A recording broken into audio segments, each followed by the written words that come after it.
রমজান মাস ছাড়াও কিন্তু আমরা এই ছোলা বুট মাঝে মাঝেই ভুনা করে খেয়ে থাকি। আজকে আমি যেভাবে ছোলা বুট ভুনা করেছি, এভাবে ভুনা করলে মজায় মজায় কিন্তু প্রতিদিনই বুট ভুনা করে খাওয়া যাবে।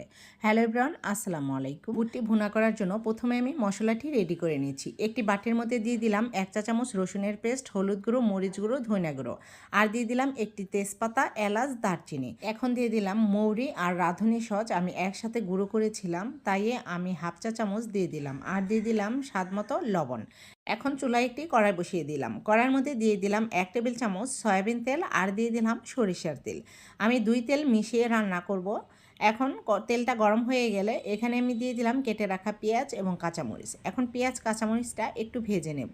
একটি ভেজে নেওয়া হয়ে গেলে যে মশলাটা আমি রেডি করেছিলাম সেই মশলাটা দিয়ে দিলাম, আর একটু পানি দিয়ে দিলাম। এখন মশলাটা আমি ভালো করে কষিয়ে নেব।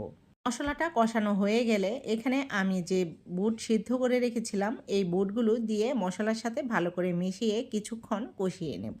ছোলা বুট কিন্তু আমাদের ওজন নিয়ন্ত্রণে সহায়তা করে এবং ফাইবার সমৃদ্ধ হওয়ার কারণে অনেকক্ষণ পেট ভরিয়ে রাখতে পারে। বুটটা কিছুক্ষণ কষিয়ে নেওয়ার পর এখানে আমি 1 কাপ পানি দিয়ে দিলাম। এখন পানি দিয়ে বুটটা পানির সাথে আমি আরেকটু নাড়াচাড়া করে একটি ঢাকনা দিয়ে ঢেকে রান্না করে নেব। ঢাকনা দিয়ে ঢেকে কিছুক্ষণ রান্না করার পর আমি ঢাকনাটা উঠিয়ে আমি বুটটা আরও কিছুক্ষণ রান্না করে নেব। এই ছোলা কিন্তু আমাদের শরীরের জন্য অনেক উপকার।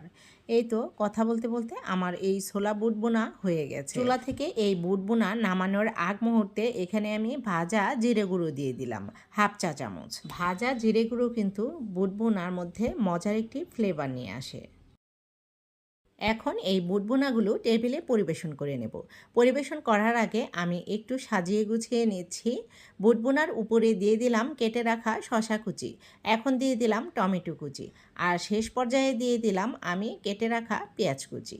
আর টেবিলে এরকম সাজানো গোছানো বুটভুনা থাকলে দেখেই কিন্তু মনটা একদম ভরে যায়, আর খেতে তো একদমই অসাধারণ। এভাবে কিন্তু সারা বছরই আমরা বুট ভুনা করে নিতে পারি, আর মজায় মজায় বুট ভুনা করে খেয়ে নিতে পারি।